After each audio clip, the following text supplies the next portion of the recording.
मन खुलने पर कार्यक्रम में आपका स्वागत है। आज हमारे साथ मेहमान बनकर आई हैं शिकागो के रियल एस्टेट में काम करने वाले टोनी की पत्नी टिंटू। वे भी शिकागो में एक स्पीच थेरेपिस्ट हैं और इनका यहाँ होना हमारे लिए सबसे बड़ी आशीष है। इनके अनुभव को आज हम इन्हीं की ज़ुबानी सुनते हैं। मैं आईपीसी जय उत्सव कलीसिया की सदस्य हूँ। उससे पहले मैं दूसरे कलीसिया में जाती थी। हम पूरा परिवार उस कलीसिया में जाते थे। उस समय मेरे पापा, मम्मी और 2 छोटे भाई थे। हम 3 थे। जब मैं और मेरा छोटा भाई थे, तब बहुत ही खुशी भरा समय था। उसके बाद हमारा सबसे छोटा भाई 92 में उसका जन्म हुआ। तब हमको पता चला जन्म से ही वो बहरा था। ओके। बहुत रीति से मेरी माँ ने प्रयत्न किया कि किस रीति से वो सामान्य संतान जैसे सुन पाए। हमने काफ़ी कोशिश की।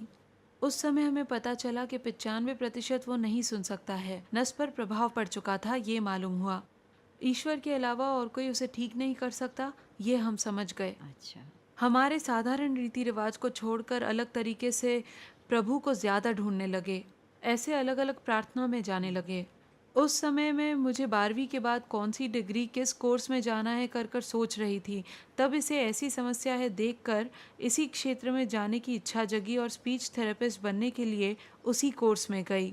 और उसके बाद बीएससी कर कर इंटर्नशिप के लिए मैं बैंगलोर गई। हाँ हाँ। उस समय मेरे साथ मेरी एक सहेली थी।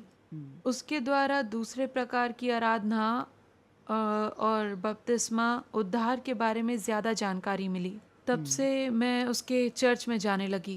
अच्छा। यही सही है ऐसा मुझे लगा। इंटर्नशिप का समय था, पढ़ाई ज़्यादा नहीं थी, इसलिए मैं बाइबल ज़्यादा पढ़ने लगी। हाँ केवल हाँ। हमारा परिवार ही नहीं परंतु काफ़ी जगहों में पवित्र शास्त्र के वचन के नए नियम के अनुसार नहीं चल रहा है, ऐसा मुझे समझ में आया। हाँ, तो बेटी अब समझने लगी। समझने लगी। जब उसके कलीसिया में गई तब समझ गई कि यही सही रीति है।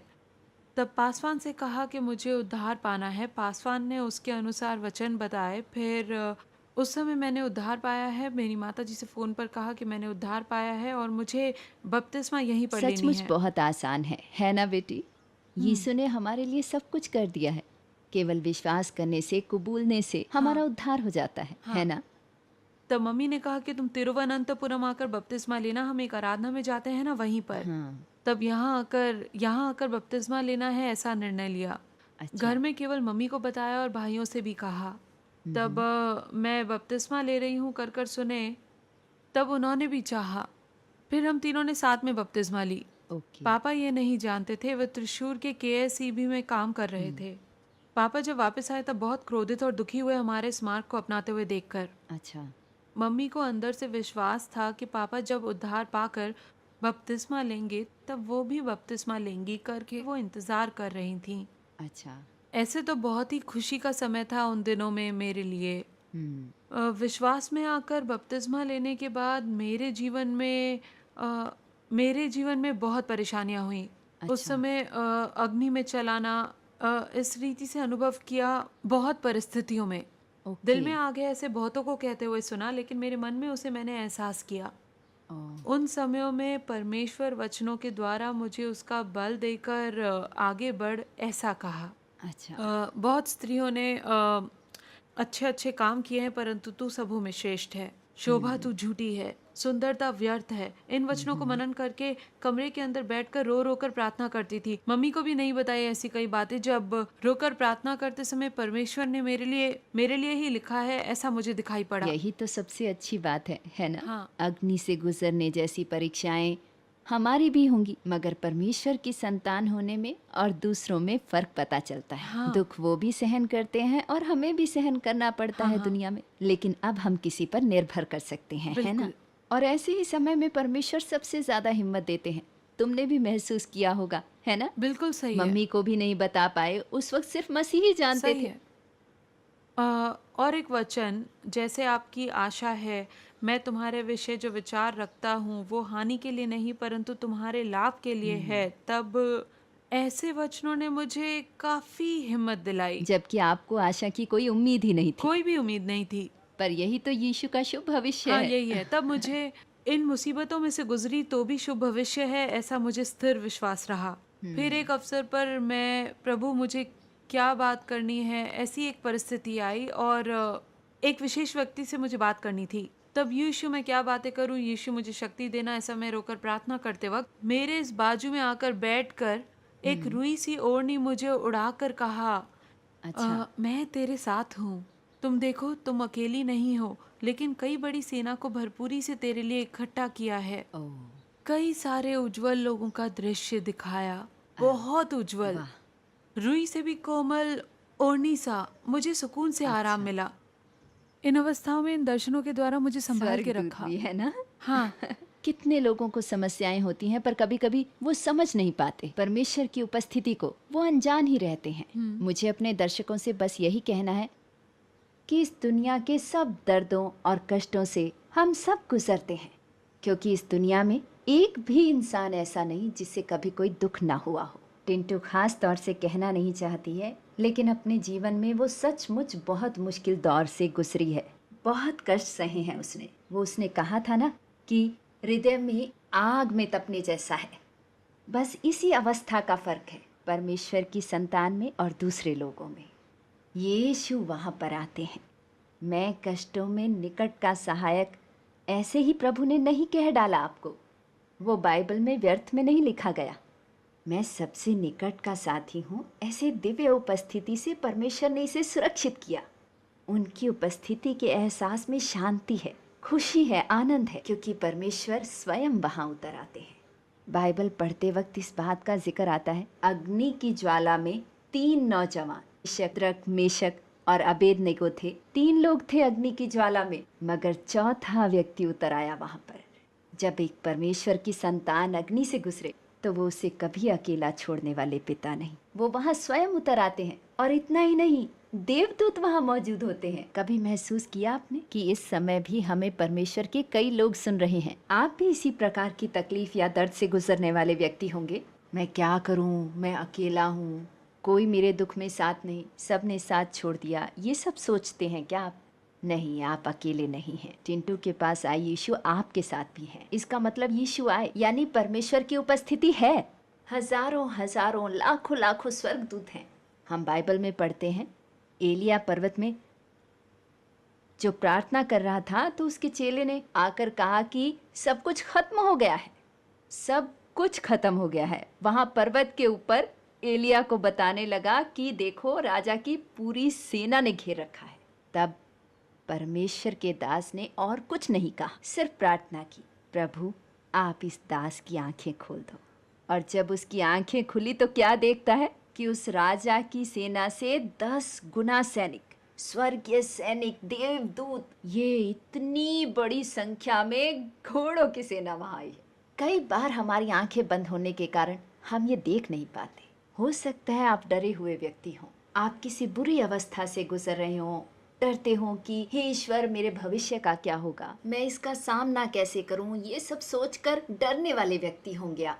मेरी एक बात याद रखिएगा, आप अकेले नहीं हैं, वो है आपके साथ, और वो इस दुनिया की हर ताकत से बड़ा है। वो सर्वशक्तिमान परमेश्वर यीशु आपके साथ है। बस उसे देखने वाली आंखें खुल जाएं। तुम्हें प्रार्थना करनी है कि हे प्रभु, मेरी आंतरिक आंखें खोल दो, क्योंकि बाहरी आंखों से देखने से हो सकता है लगे चीजें मुश्किल हैं, ये तो असंभव है, मैं इससे आगे बढ़ ही नहीं सकता, ये कर पाना मेरे बस की बात हो ही नहीं सकती। आप अपने दम पर इसे नहीं कर सकते हैं, पर यीशु आपके लिए कर सकते हैं। उनकी दी हुई शक्ति के दम पर आप हर समस्या को सुलझा सकते हैं, बड़ी से बड़ी फतेह हासिल कर सकते हैं हर हालात में। तुम बताओ।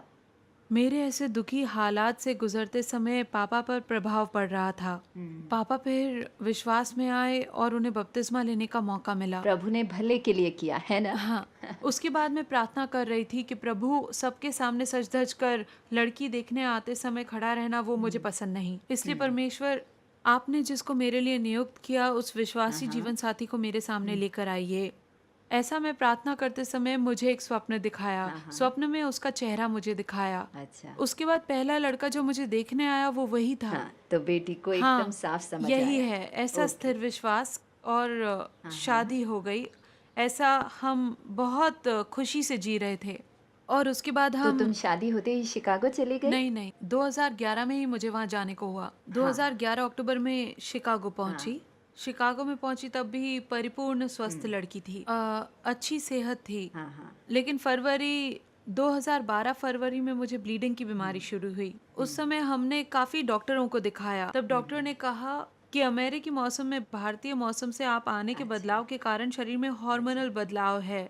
छोटा सा हम्म। इन्फेक्शन है तो उसके लिए एंटीबायोटिक देता हूँ, वो खा लो, फिर खाने पीने में नियंत्रण रखने से ठीक हो जाएगा। हम ऐसा सोचकर 2-3 महीने चले गए, फिर भी कोई फर्क नहीं पड़ा। हम्म। बाद में मम्मी को फोन पर बताया कि ऐसी दिक्कत है, रुक नहीं रहा है।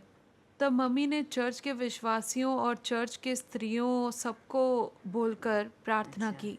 प्रार्थना के बाद हमने तय किया कि दूसरे डॉक्टर को दिखाएं, एक गायनेकोलॉजिस्ट को दिखाएंगे। वैसे दिखाने गए तो डॉक्टर ने देखते ही कहा, बाहर की तरफ सूजन दिखाई दे रही है, अच्छा। यूट्रस में सूजन दिखाई दे रही है, स्कैन ओह करना पड़ेगा।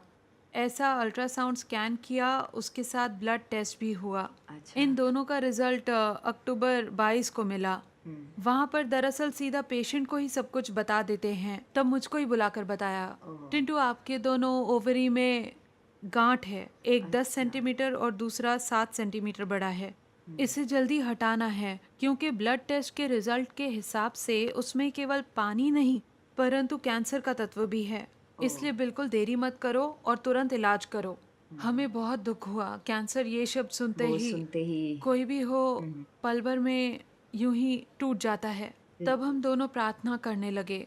दरअसल ये खबर रविवार को पता चली। सोमवार सुबह होने पर पेट के निचले भाग में जोर से दर्द होने लगा ओह और वो दर्द ऊपर बढ़कर कंधे तक पहुंचा। कुछ अच्छा। पकड़कर खींचा जैसे, कुछ ऊपर बैठकर खींचने जैसे, जो कि मुझे लगभग 10 मिनट तक सताता रहा। ओह मैं झुककर, लेटकर, उलट पुलट कर क्या करना है, बैठूं या लेटूं, कुछ ऊंची आवाज में रोने को भी नहीं हो रहा था। मेरी ये उलट पुलट देखकर मेरे पति बहुत परेशान हुए। वो बैठकर प्रार्थना करने लगे और रोए, उतना दुखित हुए। ओह उस दर्द के बाद मेरा पेट बहुत ज्यादा सूज गया और फूल गया। ओह सुबह जो चाय पी थी वो भी उल्टी कर डाली और बार बार उल्टी करते पूरा थूक, पूरा पानी, लगातार उल्टी हो रही थी और ओह अंतड़ियों में भयंकर दर्द होने लगा। और ओह अंतड़ियां कहाँ हैं ये पता नहीं चलता है, लेकिन ये दर्द और उल्टी की वजह से उधर भी कुछ हो गया है ऐसा महसूस हो रहा था। अंदर बहुत दर्द हो रहा था। पेट अचानक से फूलना, चल नहीं पा रही थी। यहाँ सीने में जो पसली है, श्वास लेने के लिए जो पसली है, हाँ। वहाँ और पेट के निचले भाग में खींचकर बहुत दर्द होने लगा। ओह हर बार श्वास लेते समय और छोड़ते समय मेरी पसली पूरी खींचकर बहुत दर्द कर रही थी। और मेरे पति ने मुझे पकड़कर बिस्तर पर लिटाया। जब मैं सीधा लेट रही थी तब भी मैं श्वास ले रही थी और दर्द को सहन करते हुए ही श्वास ले रही थी और छोड़ रही थी। तब मेरे अंदर एक वचन आया कि कोई भी व्यक्ति अगर स्थिर खड़ा रहे तो भी एक श्वास के बस तुल्य इतना है। ही ना बेटी। तब मुझे महसूस हुआ मैं भी उसी एक श्वास पर खड़ी हूँ, क्योंकि अभी तक ना मैं कुछ खाई पी हूँ, फिर भी उसी श्वास पर जीवित हूँ। अगर एक बार करवट भी बदलना है तो पति की सहायता चाहिए। मैं खड़ी भी नहीं हो सकती, ऐसे लेटी थी। एक डॉक्टर को फोन किया और बताया कि ऐसी स्थिति में हूँ, हिलने भी नहीं हो रहा है। तब डॉक्टर ने कहा केवल ऑपरेशन करना हो तो लेकर आओ, वरना हम अच्छा। और कुछ नहीं कर सकते। ओह तब ये सुनकर हमें और धक्का पहुंचा। सोमवार को सुबह ये परेशानी हुई, वहीं पर लेटी रही। शाम होते ही हमने सोचा कि अब घर में फोन कर कर बता ही दें, क्योंकि ऐसी बीमारी भी है ना।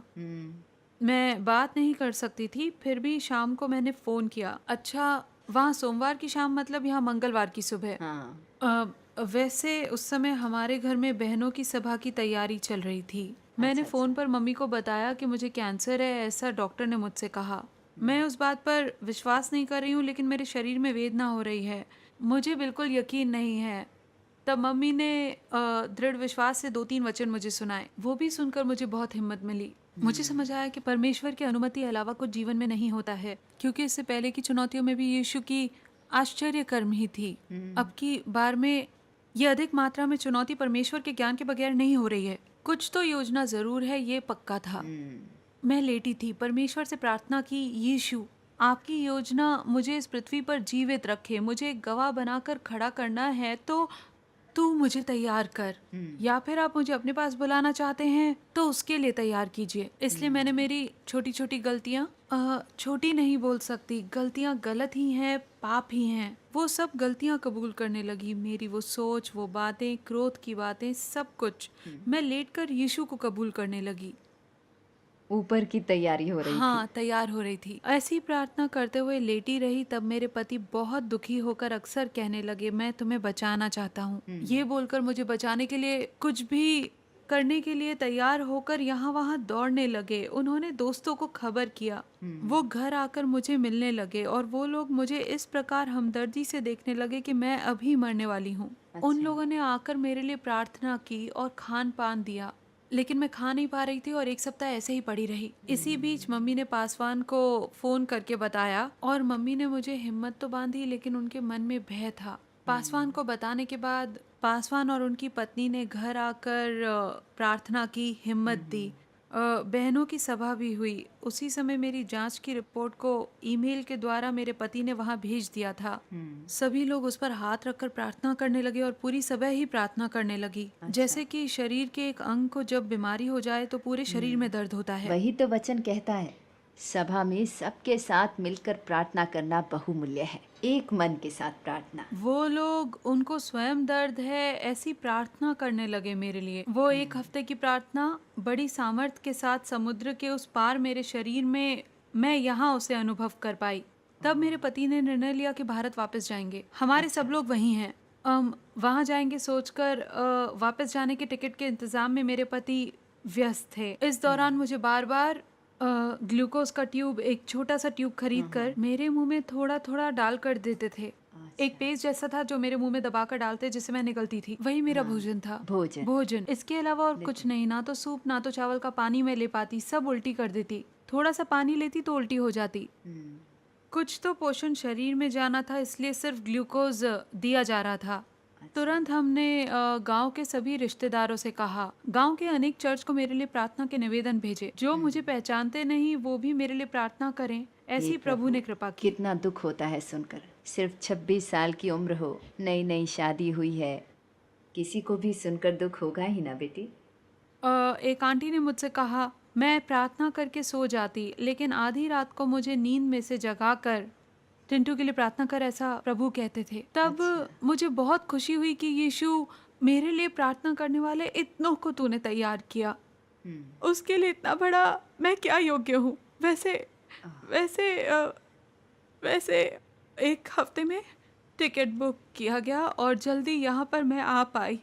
सैंडी नाम का तूफान उन दिनों में आया था और हवाई विमान सब रद्द किए जा रहे थे, लेकिन हमने प्रार्थना के लिए लोगों से कहा, सबने प्रार्थना की और हमारे विमान के बाद ही हर विमान रद्द कर दिया गया था। यही तो चमत्कार है, नहीं तो पहुंच पाते क्या? नहीं पहुंच पाते। देखो, हजारों फ्लाइट्स कैंसिल हुई होंगी तुम्हारी को छोड़। तो देखो उधर भी यीशु के हाथों ने ही कार्य किया। तुम्हारे प्लेन का आना प्रभु की वजह से ही संभव हुआ, तभी तुम आ पाए, है ना? और इस एक हफ्ते से भोजन नहीं करने की वजह से मैं बिल्कुल चल नहीं पा रही थी। तो यहाँ पहुँचते ही व्हीलचेयर का इंतजाम किया गया था और मैं एयरपोर्ट से व्हीलचेयर से ही बाहर आई। व्हीलचेयर में थी। उल्टी के कारण आंखें भी अंदर चली गईं। चेहरा भी दब गया था। पूरा रंग बदल गया। होठों का रंग भी बदल गया था।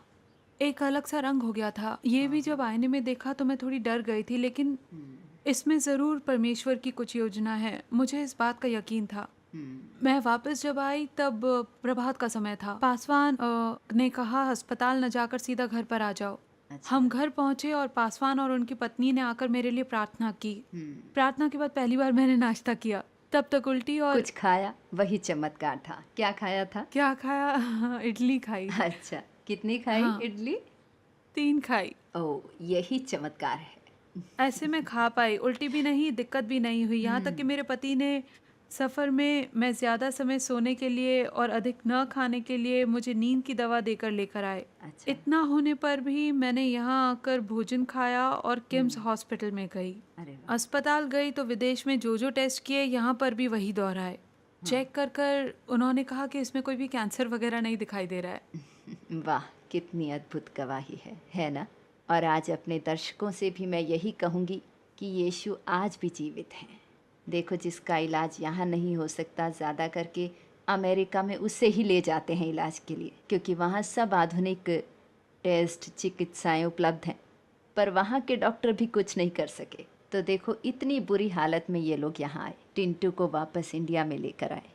लेकिन भारत हो चाहे अमेरिका हो, इन डॉक्टरों से बढ़कर सबसे बड़ा डॉक्टर है यीशु मसीह। उसने कहा, मैं तुम्हें चंगा करने वाला यहोवा हूँ।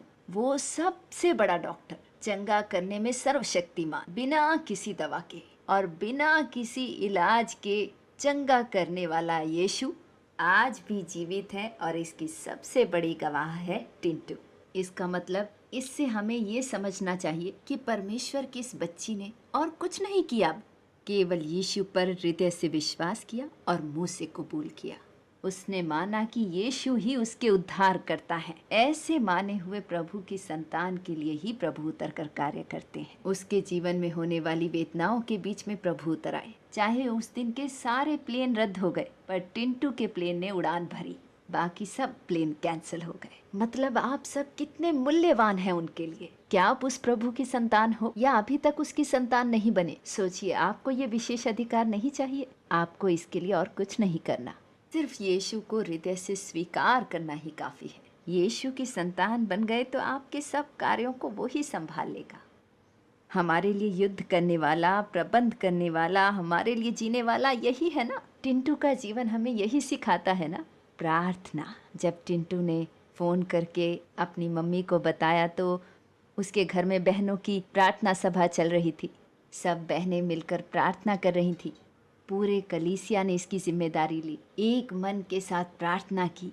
उन्होंने यीशु को पुकारा। हम बाइबल में पढ़ते हैं ना कि हर कठिन परिस्थिति से गुजरते वक्त सब चेलों ने एक मन से यीशु को पुकारा। पतरस जब एक बार बंदी गृह में था, सभा ने एकजुट होकर प्रार्थना की।